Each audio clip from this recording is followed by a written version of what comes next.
Hanggang saan nga ba aabot ang 2,000 yen ko? Tara, samahan niyo ko. A day in my life dito sa Japan. Hi, hello minasang, konnichiwa. Ako nga pala si Mai, isang caregiver dito sa Japan. At ngayong araw nga ay naisipan kong dumaan sa Aeon. Kasi 9 o'clock pa naman ang time ko at medyo maaga pa naman. 8 o'clock pa lang dyan kaya naisipan kong dumaan. Pag ganyang oras kasi naglalagay na sila ng sale. May mga 20%, 50%. Swerte mo pag hanggang ko na ang nakalagay sa mga paninda dyan. Kaya lang nung dumaan ako wala pa. Puro 20% pa lang. Pero sige, hain na. Kasi wala na akong pagkain. Meron pa naman kaya lang hindi na siya aabot. 16 pa lang ngayon, 25 pa ang sahod namin. Kaya sabi ko, bibili na lang ako. Ayaw ko kasi nung dadaan-daan pa ako dito, nakakatamad. Tapos isa lang ang bibilhin mo. Kaya sabi ko, bibili ko na lahat itong natitira kong budget. At mauubos na nga rin yung pastel ko, kaya sabi ko, bibili na lang ako ng manok. Baka meron silang sale. So ayan, nag-ikot-ikot muna ako dyan. Baka may makukuha ako na nakahangga ko. Pag sinabing hangga ko po is 50% off na. Kaya lang mukhang wala. Pero ayan, nakakita ako ng manok, 20% off siya. Kaya sabi ko, pwede na yan.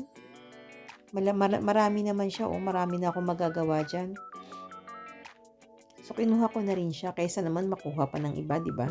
Charot! At yan nga, umikot-ikot pa ako dyan kasi naghahanap ako ng tokwa. Meron kasi akong giniling sa bahay at sabi ko, gagawin ko siyang sisig or kaya tokwat giniling. Para naman medyo dumami yung giniling ko. Pang ulam, pang 1 linggo.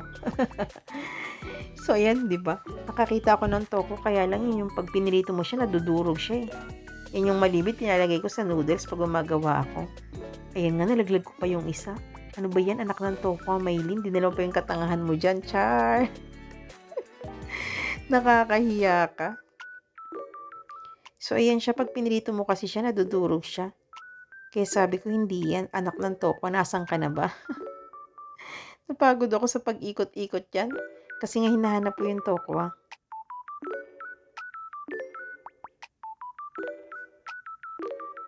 So, nandun pala siya sa kabila. Mura na kasi siya. 198 lang yan. 98 yen. 6 pieces na siya. So, dalawang lutuan ko siya. Hatiin ko siya dyan. Kasi pag nagluluto ako ng pansit, nilalawakan ko rin siya ng tokwa. Kasi masarap naman yung lasa niya eh. Kaysa karne ilagay ko, tokwa na lang. So, yun yung binili ko. 198 yen lang siya. 6 pieces na siya. Ang sarap ng tokwa dito. Anak ng tokwa. Yan lang kasi yung kaya ng budget. Tokwa nga ba ang tawag yan? Char!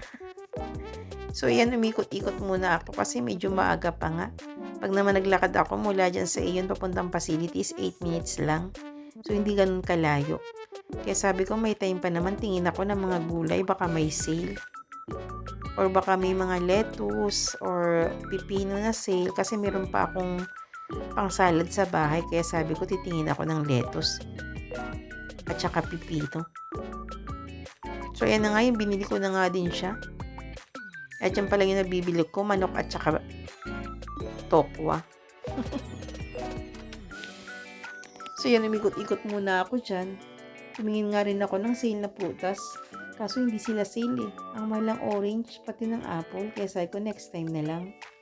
Yung mga gulay, wala rin silang sale. Kaya sabi ko, ano ba yan? Saka na nga lang. Meron din kasi kami nabibilhan ng gulay dun malapit sa Eki. Medyo mura kasi doon. Tapos tumingin ako dyan ng lettuce. Kaso nga lang, grabe ang mahal. 200 yen. Sabi ko, wag na. Saka na lang ang lettuce.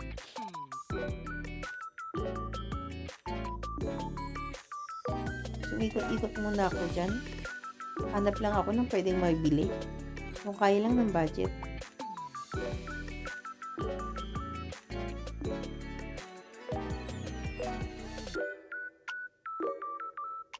So, yan pa nga lang yung nabibili ko. Manok at saka yung tokwa. Kasi gagawa ako ng pastel. Medyo matagal kasi siyang iulam.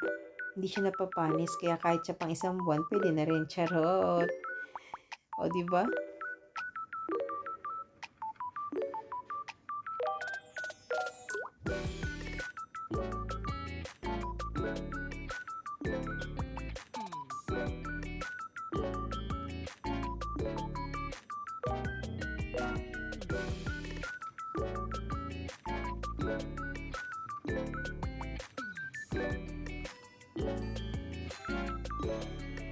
Titingin din sana ako ng isda dyan kaso ang mahal. Sabi ko, ano ba yan? Ang mahal naman dito ng isda samantalang sa Pilipinas. Araw-araw ulam ko isda kasi libre lang sa ate ko. Dito magsi 6 months na ako or 5 months. 2 times pa lang ako nakabili ng isda. Kasi medyo namamahalan ako. Char! Saka na lang tayo mag-isda. So umikot ako dyan, hinahanap ko yung lagayan ng mga sale. Kaso pagtingin ko wala naman. Dun sa parting kabila meron din lagayan doon ng sale kaya ikot-ikot muna ako dyan. Hinahanap ko kasi yung pipino. Baka kasi mura lang, kailangan ko ng pipino at saka yung lettuce. Kaso nga lang yung lettuce nga sabi ko sa inyo ang mahal. Ihahanap ako baka mayroong sale.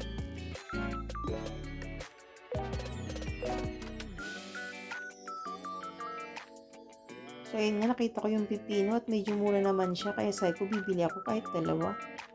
Okay na yan. 2 piraso lang, sold na ako dyan.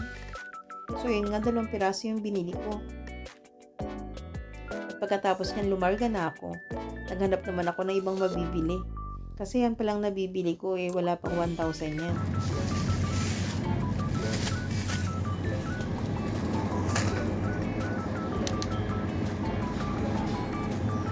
O diba, walang kalaman-laman yung basket ko. Yung hiya naman ako. Naka-basket ka pa, nag-trolley ka pa ha. So yan yung buhay namin sa Japan, namimili ka ng solo. Kasi yung mga kasama ko, may mga trabaho. Hindi kami sabay-sabay ng day off. So ikot-ikot pa nga ako dyan kasi mahaba pa naman yung time ko. At ayan nga, nakakita ako ng sale na lettuce. Kaya ayan, di ko na rin siya pinakawalan. Sakto to dun sa 2 kong biniling pipino. O diba, mas nakamura pa ako kaysa dun sa buwang binili ko. 50 yen lang naman siya, kaya okay na yan sa akin. Sold na ako dyan, char!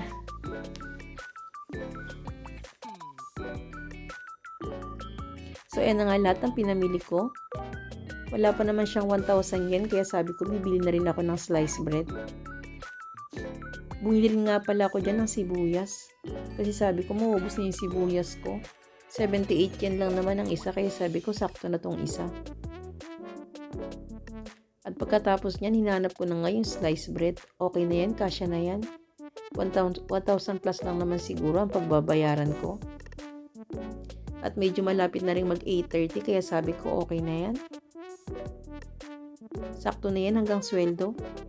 Pagkasyahin ko na yan, diet naman tayo, di ba? Char!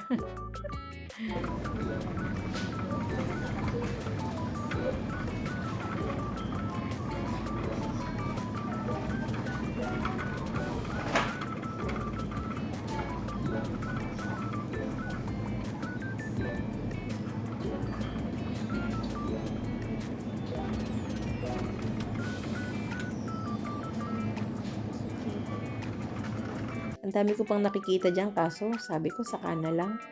Wala nang budget, pagsahod na lang. Sliced bread na lang talaga ang pakay ko dyan. So ayan na nga, nakita ko na siya. 118 yen lang naman siya kaya sabi ko pwede na to. At tara magbayad na tayo kung magkano ang ating pamili. Siguro wala pa naman 2,000 yen yan kasi konti lang naman na pamili ko eh. So nandyan na nga ako sa counter niyan. At buti nilang may dala kong plastic. So, hindi na ako bibili ng plastic. Sayang pa rin yung 5 yen. Char! Lagi kasi ako may nakalagay na plastic sa loob ng bag ko. Para pag namili ako, hindi na ako bibili ng plastic. Sayang din kasi napapatapon din naman. So, tara, magbabayad na tayo. Tingnan natin kung magkano na pamili natin, ha?